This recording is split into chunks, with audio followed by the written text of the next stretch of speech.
নমস্কার বন্ধুরা, good morning. আমাদের এবারের গন্তব্য হলো পশ্চিমবঙ্গের বাঁকুড়া জেলায় অবস্থিত শুশুনিয়া পাহাড়, যেটি মূলত ঐতিহাসিক এবং ভৌগোলিক দিক থেকে গুরুত্বপূর্ণ।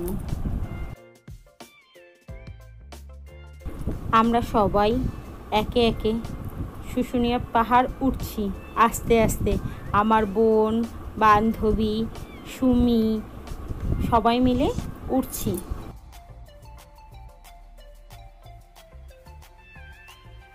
চারিদিকের ধান ক্ষেত এবং জমি আরও সৌন্দর্য বাড়িয়ে তুলেছে। এই অংশটি আমার বোন ক্যাপচার করেছে।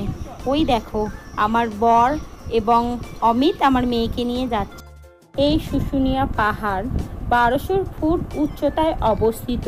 এখান থেকে চারিপাশের দৃশ্য আরও মনোরম।